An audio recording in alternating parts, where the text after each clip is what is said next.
கல்யாணம் ஆகாதவங்க அவங்களுக்குலாம் வந்துட்டு அங்கே போய் பரிகாரங்கள் பண்ணுவாங்க. 300 ரூபாய் தட்சணை, நாகதோஷம், கல்யாணம் ஆகாதவங்க, ராகு கேது, அவங்க எல்லாமே. எனக்கு வந்துட்டு அவர் சொன்னார், 30 வயசுக்கு அப்புறம் நீ வந்துட்டு உன்னுடைய மரத்துல இருந்து ஒரு இலை விழுந்துச்சுன்னா அடுத்த இலை உன்னுடைய வம்சத்துல யாருக்கு கருத்தரிக்குதோ, அக்கா தங்கச்சிங்க அம்மாங்க 7 பேரு, அதில் கடைசி தங்கச்சி நாகாத்தம்மா தான். அவங்க நாகாத்தம்மா வந்துட்டு நிறைய மக்களுக்கு தெரியாது. அந்த நாகாத்தம்மா முக்கியமான பெண்கள் மேல வருவாங்க. ஆனா ஹலோ வணக்கம் மக்களே. இப்போ பார்த்தீங்கன்னா நான் வியாசர்பாடி MKB நகர்ல இருக்கேன். ஸோ இங்க வந்து என்னோட ஆல் டைம் ஃபேவரட் ரஜினி அம்மாவை தான் பார்க்க வந்திருக்கோம். வணக்கம்மா. வணக்கம்மா. இந்த காளஹஸ்தின்ற கோவில் இருக்குல்லம்மா, அந்த கோவிலுக்கு வந்து எல்லாரும் போகலாமா இல்ல குறிப்பிட்ட பேர் மட்டும்தான் அந்த கோவிலுக்கு போகணுமா? காளஹஸ்தின்னு சொல்றது வந்து அப்பன் சிவபெருமான் வாழ்ற இடம், புண்ணியஸ்தலம். ராஜாக்கள் கட்டினது. கண்ணப்பர் சுவாமி கேள்விப்பட்டிருக்கீங்களா? இல்லம்மா. அப்புறம் காளஹஸ்தி எப்படி உருவாச்சு தெரியாம காளஹஸ்தி கோயிலுக்கு போலாமா போகலான்னு எப்படி நீ கேட்ப? அதாவது எனக்கு தெரிஞ்ச இந்த நாகதோஷம், சர்ப்பதோஷம், அது அடுத்த கட்டம். புரியுதா? ராகு கேது பரிகாரம். கல்யாணம் ஆகாதவங்க அங்க போய் தங்கி சில பூஜைகள் பண்ணுவாங்க, செய்வாங்க, கொள்வாங்க. அது அப்பாற்பட்ட. காளஹஸ்தின்னு சொல்றது வந்து ஆதி நாள்ல வந்து சிவபெருமான ஒரு வேடவன், ஒரு முனிவர் சிவபெருமான வழிபட்டு இருந்தாரு. அந்த வேடவனும் அந்த சிவபெருமான காளஹஸ்தில வணங்கிட்டு வந்தாரு. வணங்கிட்டு வரும்போது இவர் வந்து பூ பழம் வச்சு பூஜை பண்ணுவாரு, அவர் வந்து மான வேட்டையாடி வச்சு பூஜை பண்ணுவாரு. அப்படி இருக்கும்போது ஒரு நாள் வந்துட்டு இந்த முனிவர் வந்து பின்னாடி திரும்பி பாக்குறாரு, என்ன இது மாமிசம் வச்சிருக்காங்க அப்ப ஈஸ்வரன் முன்னாடி அப்படின்னு சொல்லிட்டு ஒரு நாள் ஒரு பார்க்கும்போது இந்த வேடன் வந்துட்டு அங்க மாமியத்தை வைக்கிறார். வச்சோடனே இவர் வந்து சண்டை போடுறாரு, இது மாதிரி வைக்கக்கூடாது அப்படின்னு. அப்ப அந்த அம்பு விடும் போது அது என்ன பண்ணுது, சிவனோட கண்ணில் போய் குத்திடுது. அந்த கண்ணு குத்துமே அந்த உடனே அந்த வேடவன் என்ன பண்றாரு, தான் கண்ணை குத்தி அந்த கண்ணை புடி சிவனுக்கு வைக்கிறார். அதுதான் கண் கொடுத்த கண்ணப்பர். புரியுதுங்களா? காளஹஸ்தி மலை மேல இன்னமும் அந்த லிங்கம் இருக்குது. புரியுதுங்களா? காளஹஸ்தி கீழே, மலை மேல அவரு. புரியுதுங்களா? அது ஒரு ஃபேவரட். அங்க ரெண்டாவது விஜய மன்னர்கள்லாம் வந்து அங்க செஞ்சது அந்த கோவில். புரியுதுங்களா? கல்யாணம் ஆகாதவங்க அவங்களுக்குலாம் வந்துட்டு அங்க போய் பரிகாரங்கள் பண்ணுவாங்க.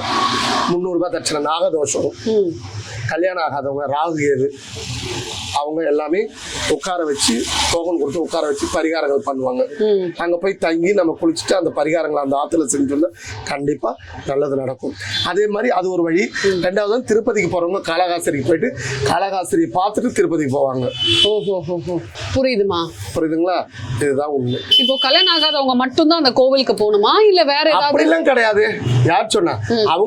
அவங்க வயிற்று வலிக்கு அவங்கவுங்க தான் மாத்திரை சாப்பிடணும். நான் கேட்கறது இப்போ சும்மா எந்த கோவிலா இருந்தாலும் நம்ம போய் ஃப்ரெண்டோட போவோம், அந்த மாதிரி அந்த கோவிலுக்கு போக முடியுமாமா? போலாமே, தப்பு கிடையாது. யார் சொன்ன போக கூடாதுன்னு? சில பேர் சொல்றாங்க இல்ல தோஷம் இருக்கவங்க தான் அந்த கோவிலுக்கு. கிடையாது. அப்ப ஈஸ்வரன் வந்து எல்லாருக்கும் சமம். புரியுதுங்களா? ஆதியும் அந்தமும் அவரே. புரியுதா? இதுதான் உண்மை. எல்லாரும் போலாம், எல்லாரும் வணங்கலாம், எல்லாருமே செய்யலாம், தப்பு கிடையாது. யார் சொன்னா? இல்ல கேள்விப்பட்டோமா அந்த மாதிரி எல்லாம்? அப்படிலாம் இல்ல மகோ, அப்படிலாம் கிடையாது. எல்லாரும் போய் வணங்கலாம். அதே மாதிரி இந்த காளஹஸ்தி மாதிரி இன்னொன்னு வந்து நாகர்கோவில்ல வந்து இந்த நாகராஜ டெம்பிள்னு ஒண்ணு இருக்காமா. அதுல வந்து 1008 சர்ப்பங்கள் கொண்டு அடங்கிய ஒரு கோவில். அது ரொம்ப விசேஷம். அந்த கோவிலுக்குள்ள போய் நீங்க காலடி எடுத்து வச்சாலே நம்மளோட முன்ஜென்மம் ஞாபகத்துக்கு வரும்ன்றாங்களே, இதெல்லாம் எப்படிமா? ஆமா, அது எனக்கு தெரியாது. நான் பார்த்ததும் இல்லை, கேள்விப்பட்டதும் இல்லை.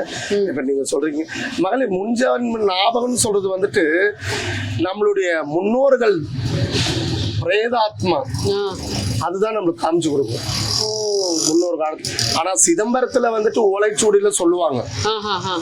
எனக்கே சொன்னாங்க. அப்படியா? எனக்கே சொன்னாங்க. அது உண்மையா பொய்யான்னு நமக்கு தெரியாது, ஆனா உண்மைதான்.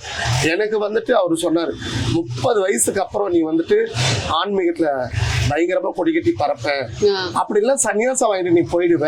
உன்னுடைய ஜாதகமே உன்னுடைய ஓலைச்சூடியில முன்னொரு காலத்துல வந்துட்டு நீ இப்படி பிறந்த அப்படின்னு சொல்லிட்டு எல்லாமே அவர் சொன்ன மாதிரியே தான் ஆச்சு எனக்கு. ஆமா, ஊருக்கே தெரிஞ்ச விஷயமாப்பா. அப்படிதான் ஆச்சு. நான் இன்னைக்கு அவரை வந்துட்டு சிதம்பரத்துல அந்த நாடி ஜோதிடன் போட்டிருப்பாங்க சம்திங் பேபி, அவர் பேரை மறந்துட்டேன் நானு. இன்னைக்கும் அவர் சொன்ன வார்த்தை இன்னமும் என் காதுல இருக்குது. நான் எனக்கு நான் சிதம்பரம் போனா கண்டிப்பா அவரை போய் பார்க்கணும்னு எனக்கு ஒரு ஆசை. ஐயா நீங்க சொன்ன மாதிரி நடந்துருச்சு அப்படின்ட்டு. ஆமா. இன்னொன்னு இந்த இது சொல்லுவாங்க இல்லையாமா, இப்போ நீங்க முன்னோர்கள் நம்மளோட மூதாதையர்கள் அப்படின்னு சொல்லும் போது மூதாதையர்களே வந்து அவங்களோட வம்சம் அந்த வாரிசு வழியில வந்து திருப்பி பிறப்பாங்களா? கண்டிப்பா, அதுதான் உண்மை, அதுதான் சாத்தியம், அதுதான் சாத்தியம். புரியுதா?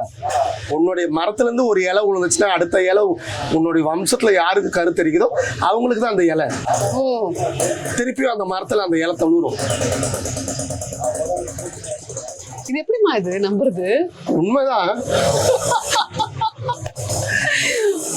நம்மளோட முன்னோர்களோட இது வந்து நமக்கு இருக்கு கண்டிப்பா இருக்கு. அப்படின்னு. இப்போ நம்ம எப்படிமா கண்டுபிடிக்கிறது முன்னோர்கள்?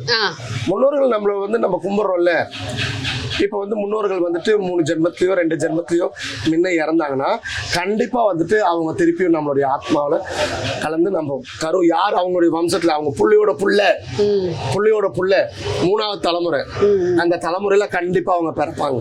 கண்டிப்பா. ஆனா கண்டுபிடிக்க முடியாதுல்ல, நம்ம யார் என்னன்னு கண்டுபிடிக்க முடியாது. யாராவது வந்து உங்களுக்கு சொன்னவங்க மாதிரி சொன்னாதான் உண்டு, கண்டுபிடிக்க முடியாது. ஆனா இப்ப நம்ம ஏதாவது நிறைய விஷயங்கள் பொய்ன்னு சொல்றாங்க, எல்லாமே பொய்ன்னு சொல்றாங்க. ஆமா, புரியுதுங்களா? உலகமே பொய் தான். ஆன்மீகம் பொய்ன்றாங்க, முன் ஜென்மம் இல்லன்றாங்க, அடுத்த ஜென்மம் இல்லன்றாங்க. புரியுதுங்களா? அதனால இப்பயே இருக்கிற ஜென்மத்துல அக்குர்மணியா அதிகமா பண்றானுங்க. அதுதான் உண்மை.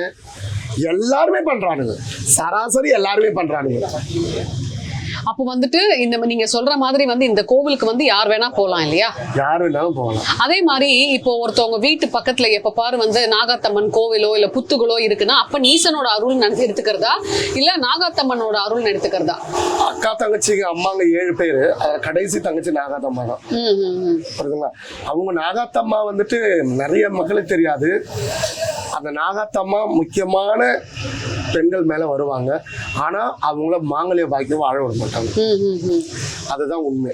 நல்லா தெரிஞ்சவங்க என்ன பண்ணுவாங்க, கல்யாணம் வரைக்கும் வச்சுட்டு கல்யாணத்துக்கு அப்புறம் அந்த அம்மாவை வந்துட்டு சத்தியவாக்கு வாங்கிடுவாங்க, நீங்க வரக்கூடாதுன்னு. நாகாத்தம்மாவை பொறுத்த வரைக்கும் அப்படிதான். ஏன்னா அவங்க எனல் பின்றவங்க. எனல் பின்னா புரியுதா? எனல் பின்றவங்க, அதனால குடும்பம் பின்னிடும்னு சொல்லிட்டு அதனால வந்துட்டு இது பண்ண மாட்டாங்க. சத்தியம் எப்படி வாங்குறது?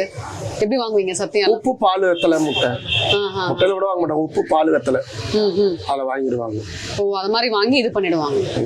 வணக்கம்மா, நன்றி. வணக்கம்.